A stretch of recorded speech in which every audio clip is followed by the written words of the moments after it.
Bulletin का बाकायदा आगाज करेंगे। सबसे पहले आपको बताएं कि आईएमएफ स्टाफ लेवल जायजा मुकम्मल होने पर रुपए की कदर में बेहतरी आ गई है। आपको बताएं कि आईएमएफ स्टाफ लेवल जायजा मुकम्मल होने पर रुपए की कदर में बेहतरी आ गई है। एक ही दिन में बात करें तो इंटरबैंक में अमेरिकी डॉलर 1 रुपये 74 पैसे सस्ता हो गया। इंटरबैंक में डॉलर 287 रुपये से भी नीचे आ गया है और स्टॉक मार्केट में भी ज़बरदस्त तेज़ी देखने में आ रही है। आईएमएफ स्टाफ लेवल जायजा मुकम्मल होने पर रुपए की कदर में बेहतरी नजर आ रही है और एक ही दिन में इंटरबैंक में अमेरिकी डॉलर 1 रुपये 74 पैसे सस्ता हो गया है। बात करने के लिए हमारे साथ मौजूद होंगे हमारे नुमाइंदे अयाज राना और अशरफ खान भी। अभी रुक करेंगे अयाज राना का। अयाज, बताइएगा इस हवाले से।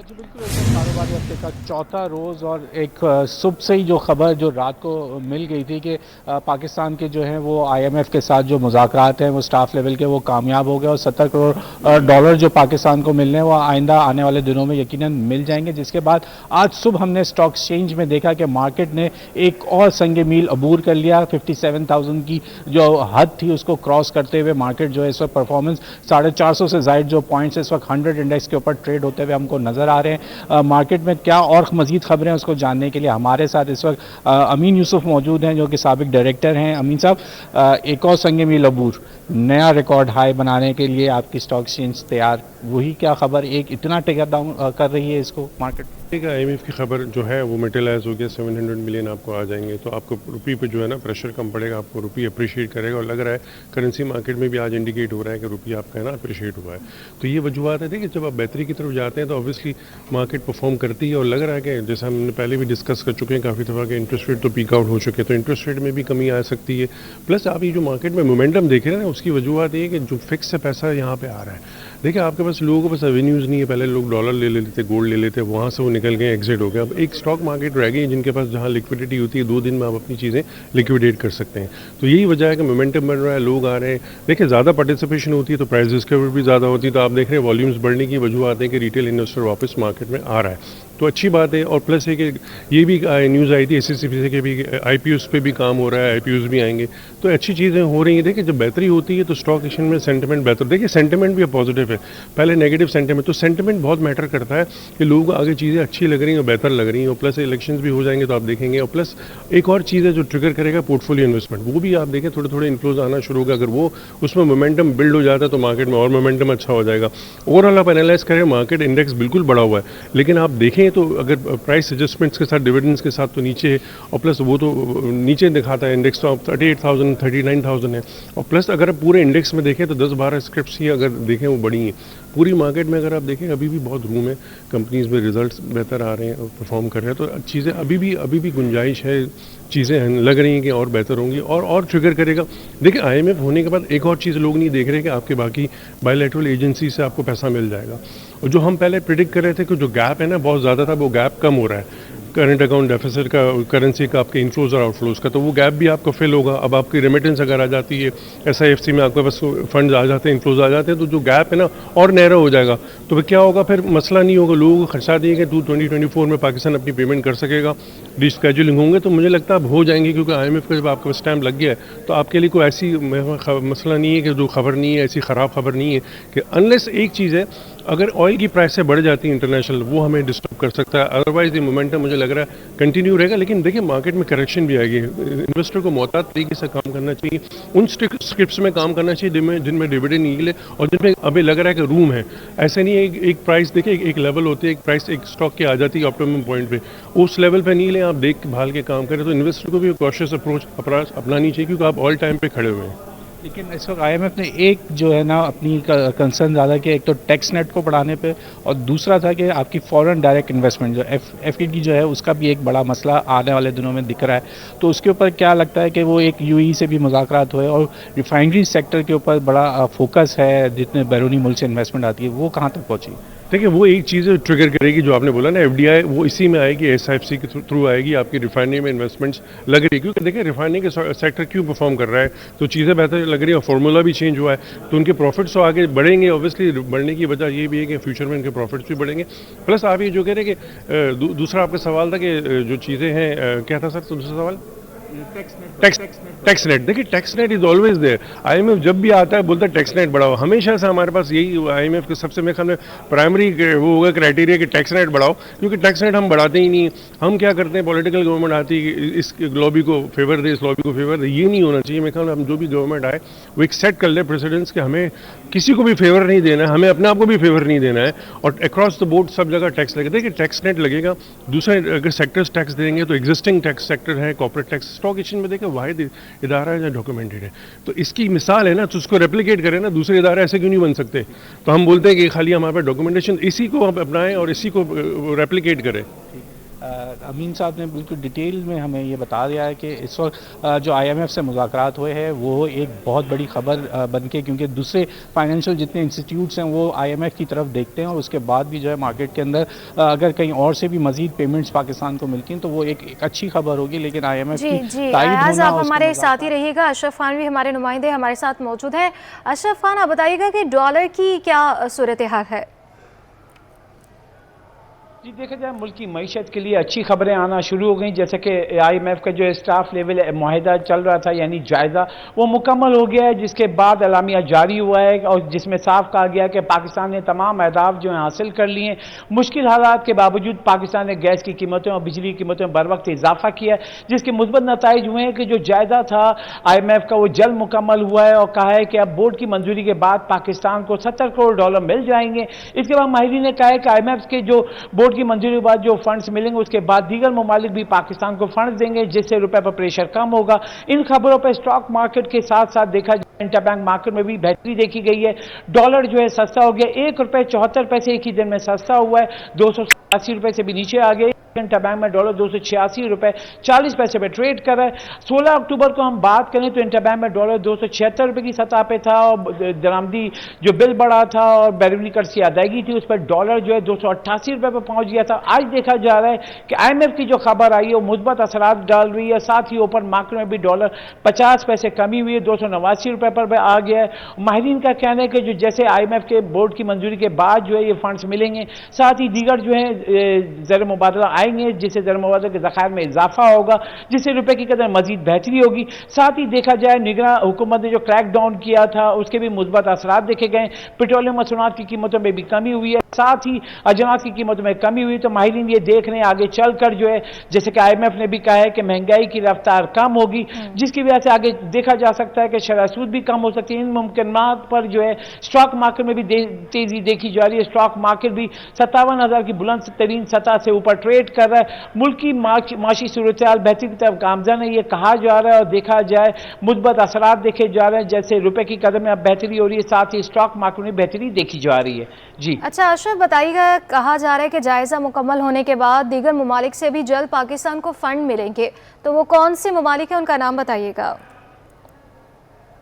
जी 2 ममालिक हैं जिसमें सऊदी अरब है सर फहरिस्त, इसके बाद यूएई है। जैसे कि आईएमएफ के वक्त को भी उन दोनों ममालिक ने कंफर्म किया कि पाकिस्तान को जो इस वक्त $6.5 अरब की कमी का सामना है, जो कि रवा माली साल के अख्ताम तक जो है बैरूनी कर्ज की अदायगी की मद में देना है, तो वो फंड्स चाहिए। तो वो भी यकीन दहानी कराई है कि पाकिस्तान को वो मदद फराहम की जाएगी। जैसे कि सऊदी अरब की बात करें, मुख्तलिफ जो आपके जो इन्वेस्टमेंट प्लान है उसमें पाकिस्तान में सरमाकारी सऊदी अरब करने आ रहा है, जिसमें रिफाइनरी है और दीगर जो सेक्टर है उसमें, साथ ही आपका रिकोडेक है जिसमें कहा जा रहा है पाकिस्तान में तकरीबन $7 अरब की बड़ी सरमाकारी हो सकती है।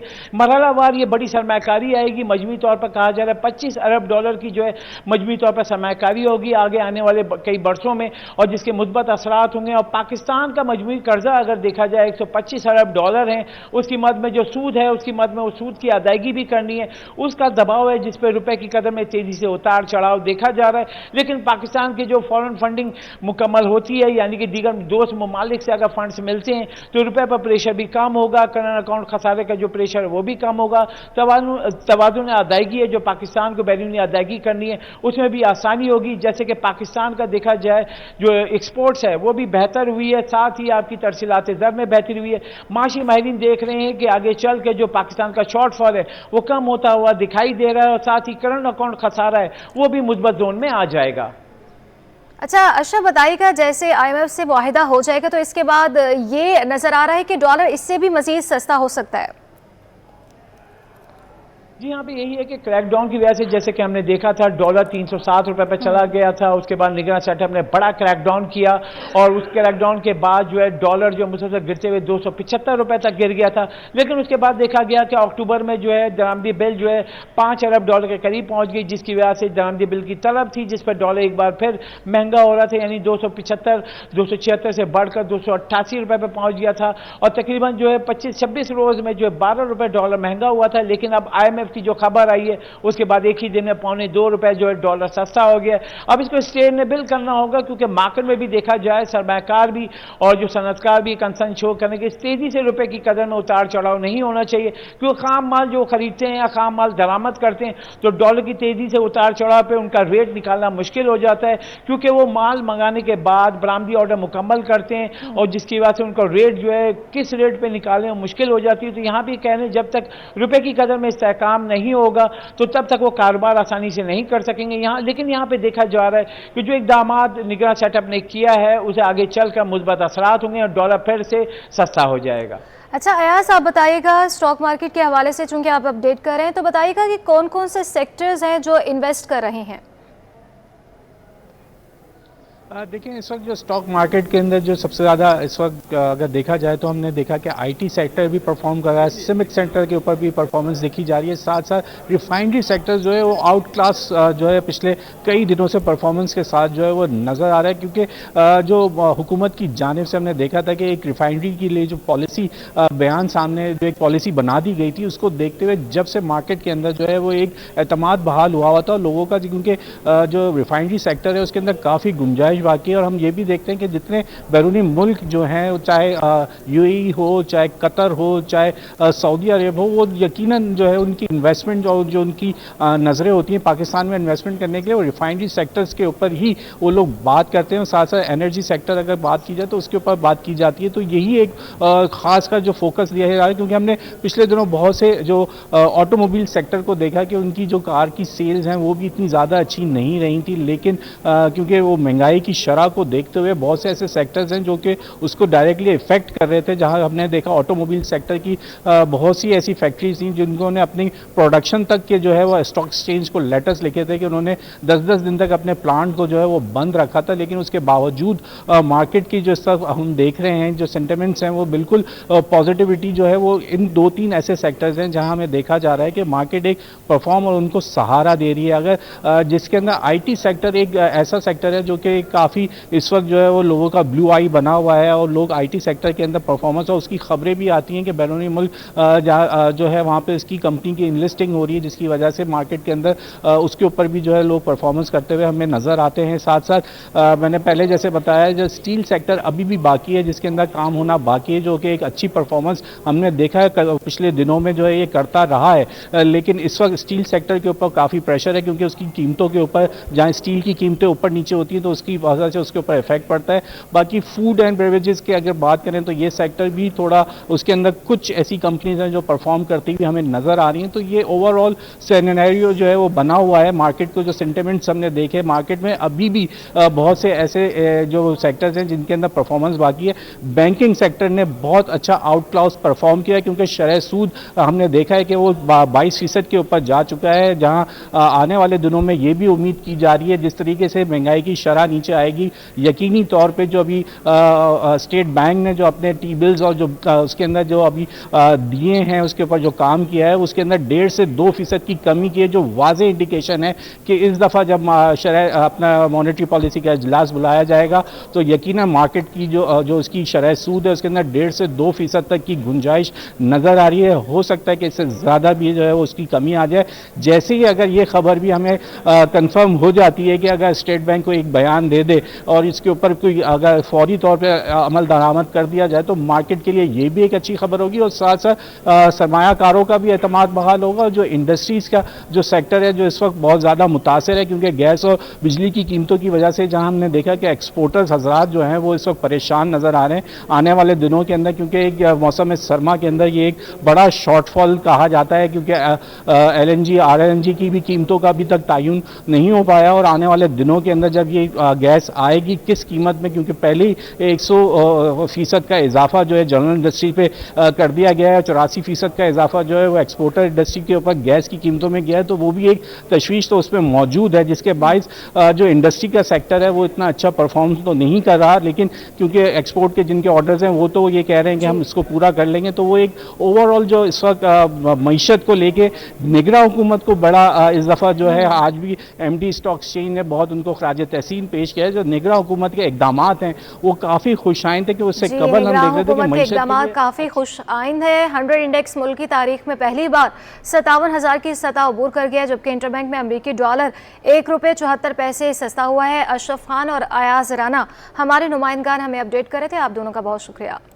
नाज़रीन, लियाकताबाद, नाज़िमाबाद और गुलबर्ग टाउन में कम ग्रेड के मुलाजमीन की तनख्वाहों में कटौतियों और फिजिकल वेरिफिकेशनल के खिलाफ फंक्शनल लीग मैदान में आ गई।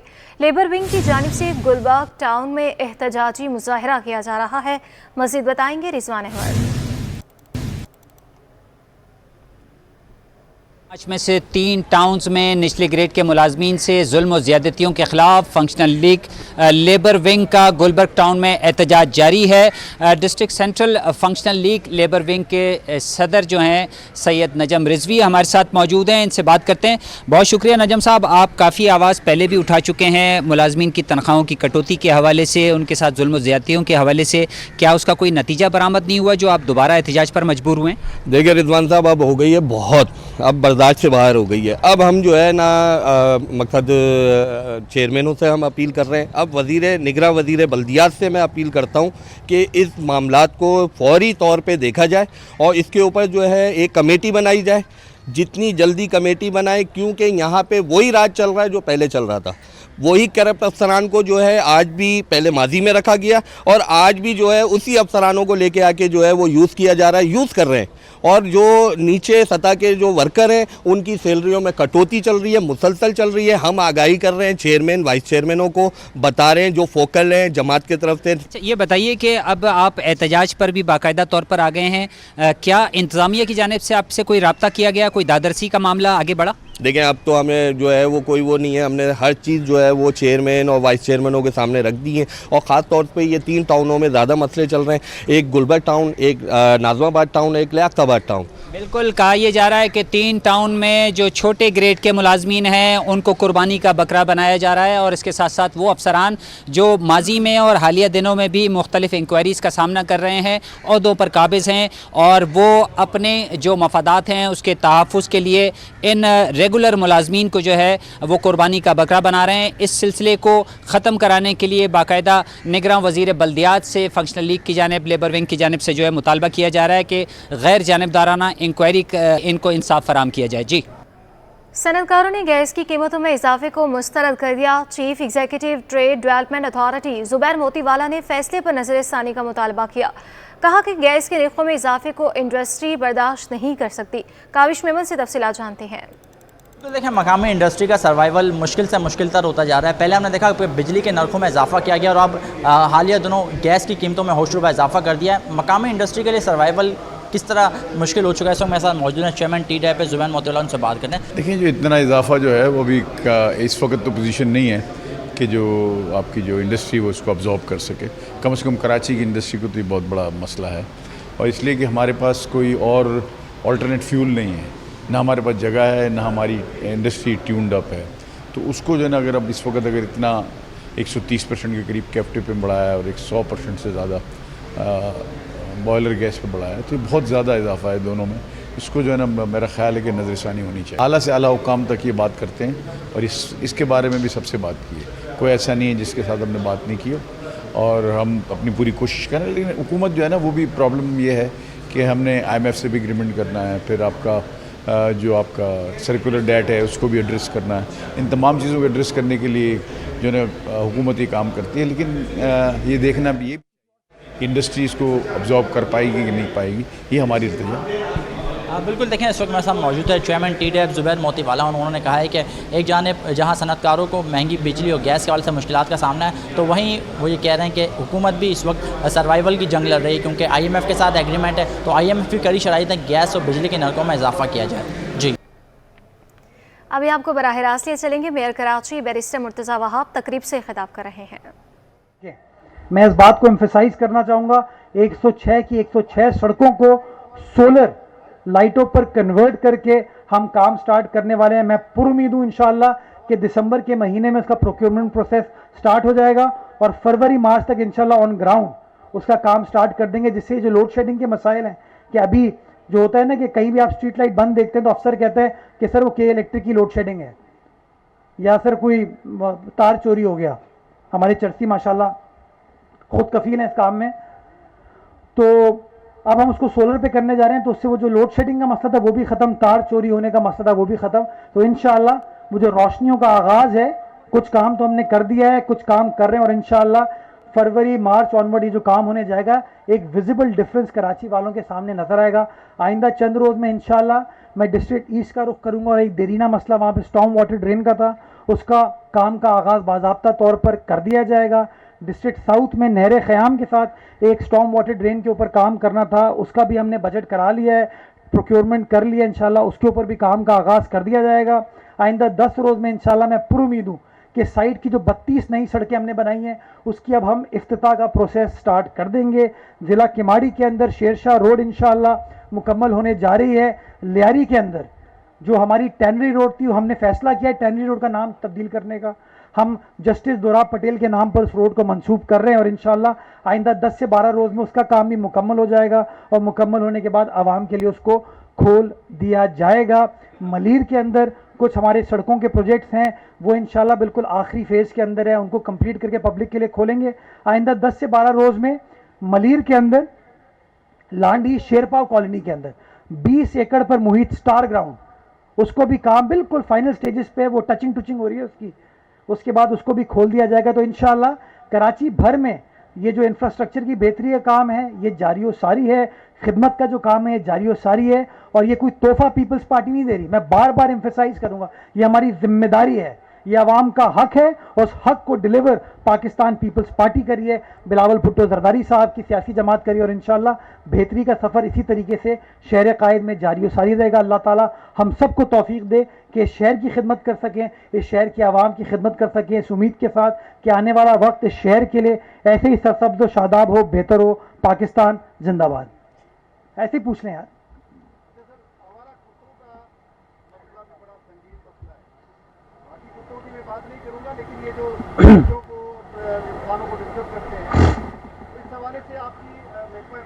हल सिर्फ जमात इस्लामी, हल हल हल देखिए हमीद भाई, मैं आपको बताऊं, मुझे कल किसी खातून ने मैसेज किया कि मुर्तज़ा वहाब तुम बहुत ज़्यादती कर रहे हो कुत्तों को मार के। मार कोई और रहा है, मैंने वादे किया केएमसी इस वक्त कोई इस तरह की मुहिम का हिस्सा नहीं है। मार कोई और रहा है, किसी और टाउन में मारा जा रहा है, इल्ज़ाम वो है ना, हर चीज़ का इल्ज़ाम पीपल्स पार्टी के ऊपर लगा दिया जाता है। हल जो है ना इसकी न्यूट्रिंग है, एनिमल का शेल्टर होम है, उसके हमने बजट में PC1 मंजूर कराया। बदकिस्मती के साथ हुआ ये कि जब वो तमाम चीज़ें हो गई तो हुकूमत तब्दील हो गई, उसका जो PD था वो तैनात नहीं हुआ था।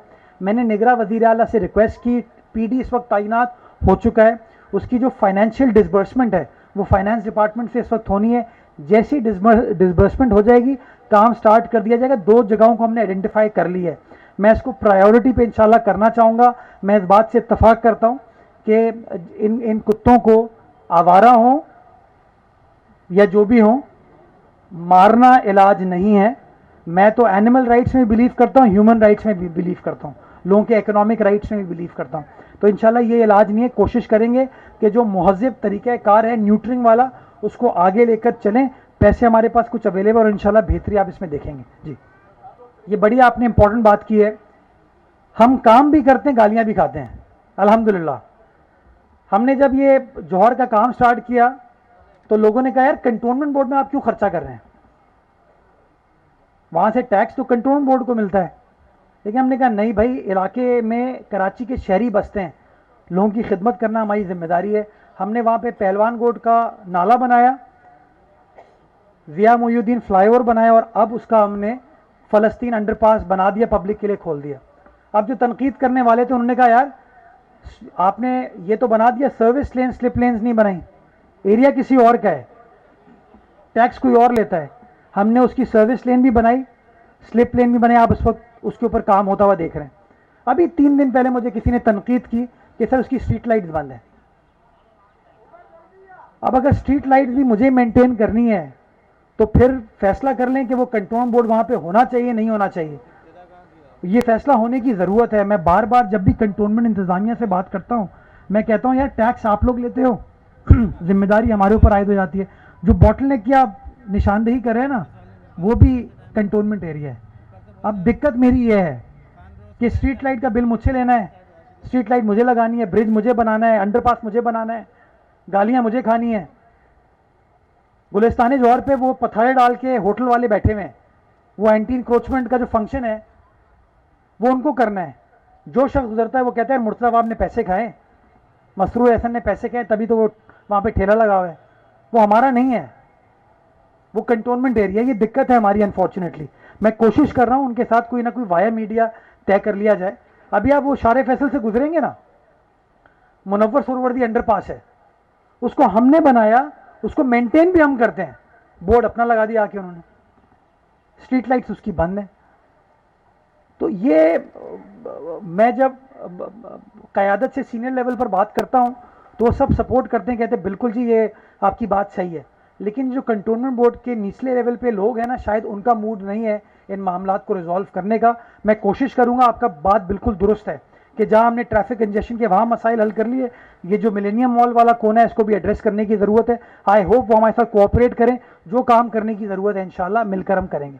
देखो हम तो लेवल प्लेइंग फील्ड लोगों को देने में बिलीव करते हैं। आप देख सकते हैं फील्ड हमारी, वोट किसी और को पड़ा था, यहाँ से मुंतखब कोई और हुआ, फील्ड हम प्रोवाइड कर रहे हैं। तो हम तो कहते हैं हर किसी को हक है सियासत करने का, इज्जत एहतराम के साथ सियासत की जाए, फेयर तरीके से इलेक्शन हो, कानून के मुताबिक इलेक्शन हो, और जो आवाम के हकीकी नुमाइंदे हैं वो सामने आ जाएं। वो ट्रांसपेरेंट तरीके से प्रोसेस स्टार्ट हो जाएगा और मामलात रिजॉल्व हो जाएंगे। मैं पुरुमीद हूँ इंशाल्लाह कि जो मेरी पार्टी ने खिदमत की है, वो एक साहब का मैं सुन रहा था, वो फरमाते हैं थरकोल का क्रेडिट वो ले रहे हैं हम। सस्ती बिजली सस्ता कोयला, ये बीबी शहीद का ख्वाब था, जिस ख्वाब को आसिफ अली जरदारी साहब ने, बिलावल भुट्टो जरदारी साहब ने शर्मिंदा ताबीर किया। आज पाकिस्तान में 3200 मेगावाट लोकल कोयले के ऊपर वो बिजली पैदा हो रही है। क्यों? क्योंकि पीपल्स पार्टी ने उसके ऊपर इन्वेस्ट किया। आपने थर की आवाम का रिस्पांस देखा था जब पीर को बिलावल साहब वहाँ पर मौजूद थे कि वो कितने खुश हैं पीपल्स पार्टी की परफॉर्मेंस से। लेकिन मीडिया पे प्रोपेगेंडा कुछ और किया जाता है। तो जो लोग कहते हैं ना हमें कि हमने काम नहीं किया, तो उनको जवाब है कि हम पंजाब में जाके NICVD को शोकेस करेंगे, गंबड को शोकेस करेंगे, SIUT को शोकेस करेंगे, हैदराबाद मीरपुर खास डुअल कैरेजवे को शोकेस करेंगे, नूरियाबाद पावर कंपनी के प्रोजेक्ट को शोकेस करेंगे, थर कोल और हमारे जो विंड पावर के मंसूबे हैं जो 1200 मेगावाट बिजली पैदा करते हैं। आपको पता है विंड कॉरिडोर सिर्फ सिंध में नहीं है, डेरा गाजी खान में भी है। हमने तो अपना बना दिया जब हमारी वफाकी हुकूमत थी, हमने बना दिया। वो डेरा गाजी खान में जो पिछले 40 साल से हुकूमत कर रहे हैं लोग, वो अभी तक वो विंड कॉरिडोर नहीं बना पाए। तो हम इंशाल्लाह इन तमाम चीज़ों को पब्लिक के सामने लेकर जाएंगे, पब्लिक को पता चलेगा। बलूचिस्तान में भी आप देख सकते हैं कि बलूचिस्तान के हुकूक के लिए चाहे वो NFC में ज़्यादा मराद देना हो, वो पीपल्स पार्टी ने करके दिया, डिलीवर पीपल्स पार्टी ने करके दिया। CPEC मंसूबा, मुझे हैरत होती है कि CPEC का खालिक आसिफ अली जरदारी है, खालिक आसिफ अली जरदारी है, पीपल्स पार्टी है। उसका क्रेडिट अब नून लीग वाले लेने की कोशिश कर रहे हैं। तो मैं समझता हूं ये लोगों के सामने वाजे है, हर सूबे के अंदर पीपल्स पार्टी ने काम किया है। हम चाहते हैं काम की बुनियाद पर हमें लोगों के पास जाना है, हमें रोका ना जाए। और हम इसलिए कहते हैं कि आपको याद होगा 2018 के इलेक्शन में बिलावल साहब को पंजाब में कैंपेन करने की उस तरीके से इजाज़त नहीं दी गई थी, कभी लॉ एंड ऑर्डर का बहाना बना के या किसी और चीज़ का बहाना बना के। हम सिर्फ ये चाहेंगे कि हर सियासी जमात को ये हक हासिल है कि इज़्ज़त एहतराम के दायरे में रहते हुए कानून के मुताबिक अपनी कैनवसिंग करे, अपनी कैंपेन चलाए, और फिर आवाम फैसला करे कि उनके हकीकी हुक्मरान कौन है, कौन उनकी खिदमत कर सकते हैं, कौन नहीं। जी काई साहब।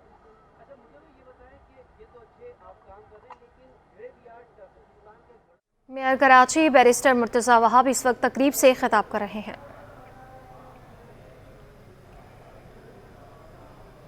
बुलेटिन में आगे बढ़े और आपको बताएं कि इंटरमीडिएट 12वीं जमात के तमाम नताइज का ऐलान कर दिया गया।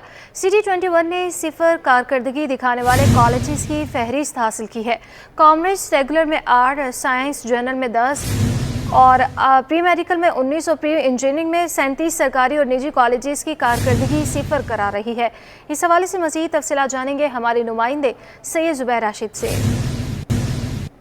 आज बिल्कुल देखिए, इस वक्त मैं आला सानवी तालीमी बोर्ड कराची में मौजूद हूँ और इंटरमीडिएट के 12वीं जमात के तमाम जो ग्रुप्स हैं उसके नताइज का जो ऐलान है वो कर दिया गया है। मतलब कि तमाम तर ग्रुप्स जो हैं उनके नताइज जो है वो जारी कर दिए गए हैं और इंटरमीडिएट बोर्ड ने जो है वो कॉलेजेस जो कि सरकारी हैं और निजी कॉलेजेस हैं जिन्होंने इंटरमीडिएट के 12वीं जमात के ग्रुप्स में उनके बच्चों ने सिफर कारकर्दगी का मुजाहरा किया। मतलब कि उन कॉलेजेस की जो कारकर्दगी है वो सिफर रही है, तो उसकी जो फहरिस्त है वो CT21 ने जो है हासिल कर लिया। मैं आपको थोड़ा बहुत बताता चलूँ कि कॉमर्स रेगुलर में 8 जो स्टूडेंट्स हैं, मतलब 8 कॉलेजेस हैं, उनकी कारकर्दगी जो है सिफर रही है, जबकि साइंस जनरल ग्रुप में 10 कॉलेजेस की कारकर्दगी सिफर जो है वो करार दी गई है। इसके अलावा ह्यूमैनिटीज़ में 8 कॉलेजेस की कारकर्दगी जो है सवालिया निशान जो है वो बन चुकी है। इसके अलावा प्री मेडिकल में 19 निजी और सरकारी कॉलेजेस की जो कारकर्दगी है वो सिफर जो है करार दी गई है। इसके अलावा अगर मैं बात करूं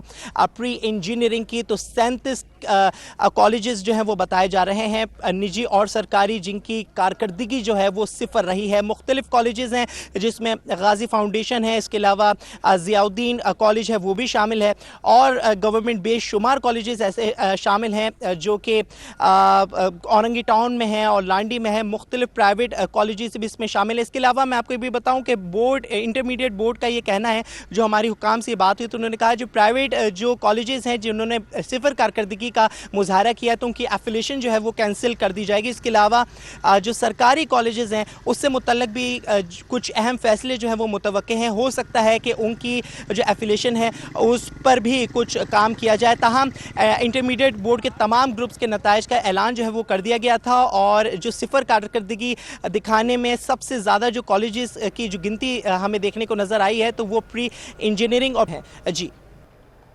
नाज़रीन, सिंध ज़कात काउंसिल का इजलास हुआ। मुख्तलिफ अजला में नई ज़कात काउंसिल्स कायम कर दी गई। चेयरमैन शिकारपुर से मुतालिक तहकीकात शुरू करने का भी फैसला हुआ। शिकारपुर ज़कात काउंसिल के चेयरमैन के खिलाफ तहकीकाती कमेटी तश्कील दी गई है। मज़ीद तफसीलात जानेंगे हमारे नुमाइंदे आजिज़ जमाली से। आजिज़, बताइएगा। जी हाँ, देखिए, ये पहली बार निगरान हुकूमत कायम होने के बाद सिंध ज़कात काउंसिल का इजलास हुआ है और इसमें 2 बड़े अहम फैसले किए गए हैं। एक तो सिंध के मुख्तलिफ अजला के लिए नई ज़कात काउंसिलें बनाई गई हैं, जिनमें कराची की हमारी टाउन है, हैदराबाद, सक्कर, जमशेद, थरपारकर, खैरपुर, पिंड मोहम्मद खान, इन अजला के लिए 15-15 रुकनी ज़कात काउंसिलें कायम कर दी गई हैं, जिसका चेयरमैन और मेंबर मुंतखब किए गए हैं। काउंसिल के सामने शिकारपुर का जो चेयरमैन है ज़कात काउंसिल का, उसके खिलाफ एक कानून शिकायत किसी और ने नहीं की। वज़ीर ज़कात ने अरबेलो खान लाशारी के खिलाफ ये शिकायत की थी और उसके बाद उसके खिलाफ तहकीकात के लिए एक कमेटी तश्कील दी गई है। मौलाना मुफ्ती फ़ैरोज़ुद्दीन हज़ारवी की क़यादत में ये कमेटी है, इसमें और मेंबर भी हैं और ये कमेटी जो है अब तहकीकात करेगी शिकारपुर के चेयरमैन के खिलाफ। KMC के मामलात में मुंतखब टाउन चेयरमैनों की मुदाखला का सिलसिला जारी है। इस हवाले से मज़ीद तफसीलात जानेंगे हमारे नुमाइंदे जुनैद जावेद से। जी, बल्दिया उज़्मा कराची की मुस्तकिल ये शिकायत रही है कि टाउन्स की इंतज़ामिया जो है इनके फंक्शंस में मुदाखलत कर रही हैं। एक वाक़या इतवार के रोज़ भी रोनुमा हुआ जब बचत बाज़ार के ऊपर जो है वो कार्रवाई करने जब ENIP का डिपार्टमेंट जब पहुंचा तो वहाँ पर ख़ासी मज़ामत का सामना किया गया टाउन इंतज़ामिया की जानिब से और ये भी दावा किया जा रहा है कि असिस्टेंट डायरेक्टर जो थे उनको अगवा करने की भी कोशिश की गई है। ताहम ये जो मामला है वो अब बहुत ज़्यादा बढ़ता चला जा रहा है। इन तमाम मामलों पर बात करने के लिए हमारे साथ मौजूद हैं ENIP डिपार्टमेंट के डायरेक्टर कमालुद्दीन साहब। कमाल साहब, मसले मसाइल तो बढ़ते चले जा रहे हैं, फंक्शन आपका वो मुदाखलत कर रहे हैं, मेयर साहब तवज्जो नहीं दे रहे। उस दिन मेयर कराची बैरिस्टर मुर्तज़ा वहाब साहब और हमारे म्युनिसिपल कमिश्नर साहब जो हमारे साथ हर वक्त हमारे साथ जो है वैसे भी ताउन करते हैं, मगर उस वक्त भी वो हमारे साथ लाइन पे थे। अच्छा, इसमें ये जो हमारी टीम उधर ऑपरेशन के लिए गई, उसके अंदर हमारा इंक्रूजमेंट डिपार्टमेंट भी था, हमारे वार्डन के डिपार्टमेंट भी थे और हमारा अपना डिपार्टमेंट यानी कि E&IP डिपार्टमेंट बचत बाज़ार। हमारे लोग जब उधर गए तो वहाँ पर जो है उसने जो हमारे 2 बचत बाज़ार जो असल ऑर्गेनाइज़र के थे उससे कब्ज़ा करके उसके बाज़ारों पे उसने अपने आदमियों को उनकी जो है उनको NOC उनको दी और चालान उसको दिया बेचारे को, जिसका असल बाज़ार था। एक तो ये भी इन्होंने ये फॉर्जरी करी है। बिल्कुल KMC और DMC के दरमियान जो है वो फंक्शंस का तनाज़ा जो है वो इस वक्त भी बरकरार है। अगर आप बात करें SLGA के फंक्शन की तो सन 2013 का जो SLGA का फंक्शन है उसके मुताबिक, कानून के मुताबिक जो है ये बचत बाज़ार बल्दिया उज़्मा कराची का फंक्शन आता है, लेकिन टाउन की इंतज़ामिया इसमें मुदाखलत कर रही है, जिससे बल्दिया उज़्मा कराची के जो रिकवरी के मामलात हैं वो सख्त मुतासर हो रहे हैं। जी के गुज़श्ता रोज़ सोहराब गोट की हदूद में सुहेब नामी शख्स का कत्ल किया गया। फायरिंग किसने की सच्चल पुलिस पता ना चला सकी। मकतूल अपने वालिदैन का इकलौता बेटा था। इस वक्त हमारी नुमाइंदा अनुषा जाफरी से इस हवाले से मज़ीद तफसीलात जानेंगे। जी बिल्कुल, देखिए गुज़िश्ता दिन सोहराब गोट डिवीजन की हदूद में जो है वो एक सुहेब नामी शख्स को जो है वो नामालूम अफराद गोलियां मारकर फरार हो गए, जो दौरान इलाज जख्मों की ताब ना लाते हुए जाबाक हो गया। उनके वालिद हमारे साथ मौजूद हैं जो इस वक्त उन पर कयामत टूट पड़ी है। इनसे बात करते हैं कि हुआ क्या था। जाहिर सी बात है इनका जब बेटा जो है वो इस दुनिया में नहीं रहा, हमारे पास शायद अल्फाज नहीं है बयान करने के लिए। देख रहे हैं वाहिद बेटा था एक आपका, आप पे तो कयामत टूट पड़ी है। क्या हुआ था? कुछ नहीं पता। कहाँ गया था वो? मेरे सामने किया है, 11-11:30 बजे से निकलता है वो। उसके बाद वो उसने अपनी वाइफ को, डॉक्टर है उसको KMDC में छोड़ा, उसको छोड़ के वो निकल गया। अब वो शादी टाउन गया, कहाँ गया मुझे पूछा, अभी तक मुझे कोई मतलब जो बताया मुझे वापसी में किसी से पेमेंट लेनी होगी, वो लिया होगा उसने, बस वहां पर ही उसको शूट कर दिया। उसके जो मोबाइल है, लैपटॉप, जो भी गाड़ी में उसके जाहिर है उसके सारे लेकर चले गए वो। हाँ, लेकर गए, गाड़ियां भी ले गए वो, गाड़ी भी ले गए। हाँ, गाड़ी भी लेकर गए वो। अहली यहाँ से साबित होती है कि पुलिस अब तक पहुंच ही नहीं पाई कि आया ये डकैती का वाकया था, किस चीज का वाकया था। पुलिस से हमारी सुबह बात हुई, पुलिस का यही कहना है कि अब तक नहीं पता कि वाकया क्यों पेश आया। ये पुलिस की कारकर्दगी पर एक सवालिया निशान है। सोहराब गोट डिवीजन की हदूद के अंदर आए रोज कभी डकैती के वाकयात हो रहे हैं, कभी लोग जो है वो डकैतों की फायरिंग से जाबाक हो रहे हैं, कभी जो है वो। और ये इनके वालिद ने ये भी बताया कि जिसको जो मकतूल है उसकी गाड़ी भी ले गए साथ, उसका लैपटॉप, उसकी चीजें भी लेकर गए। इतना ऑपरेशन चल रहा है वहां पर सोहराब गोट डिवीजन के अंदर। पुलिस की नफरी वहां पर मौजूद होती है, पुलिस अलर्ट हुई भी है, लेकिन उसके बावजूद जो है वो ये वाकया हो गया। कौन मार के गया, कितनी गोलियां मारी उसको और वो जानबर ना हो सका, ये भी एक कारकर्दगी पर सवालिया निशान है। इस वक्त जो है वो यहाँ पर कोहराम का समय। जी sir Syed University of Engineering and Technology की स्पोर्ट्स डिपार्टमेंट के ज़ेर इंतज़ाम स्पोर्ट्स गाला जारी है और मेहमान खुसूसी सिंध ओलंपिक्स एसोसिएशन के सेक्रेटरी अहमद अली हैं। मज़ीद उनका क्या कहना है जानते हैं हमारे नुमाइंदे मोहम्मद हमाद से। जी देखें, बिल्कुल sir Syed university engineering technology में 7 रोज़ा स्पोर्ट्स गाला का आज इनकाद हुआ है, जिसकी इफ्तिताई तकरीब यहाँ पे मुनक्किद की गई है, जिसमें जो है मेहमान खुसूसी लाहौर कलंदर के CEO आतिफ राना थे। मैं इस वक्त मौजूद हूँ जो है सिंध ओलंपिक एसोसिएशन के जनरल सेक्रेटरी अहमद अली राजपूत हमारे साथ मौजूद हैं, जो बच्चों की हौसला अफजाई करने यहाँ पर आए हुए हैं। उनसे बात कर लेते हैं। देखिए, ये यूनिवर्सिटी के जो प्रोग्राम स्पोर्ट्स के, ये तो बहुत ज़रूरी है। इल्म के साथ साथ स्पोर्ट्स के प्रोग्राम ज़्यादा ज़रूरी हैं, और इसलिए कि अगर सर सैयद यूनिवर्सिटी में स्पोर्ट्स गाला हो रहा है, इस तरह तमाम यूनिवर्सिटीज़ में होना चाहिए। और यही इसी बुनियाद पर इंटर यूनिवर्सिटी में तुलबा और तालिबात पार्टिसिपेट करते हैं। अगर यहाँ कोई प्रोग्राम नहीं होंगे तो इंटर यूनिवर्सिटी में इनकी कोई परफॉर्मेंस नहीं होगी। और मैं यहाँ पर अभी ये देख रहा हूँ कि जो तालिबात की ज़्यादा दिलचस्पी नज़र आ रही है। इससे मालूम होता है कि गेम्स का इनेकाद होना बहुत ज़रूरी है। तुलबा और तालिबात को सबको इसमें पार्टिसिपेट करना चाहिए, और इल्म के साथ साथ जिसमें जिस्मानी और जहनी नोशोनुमा भी होती है।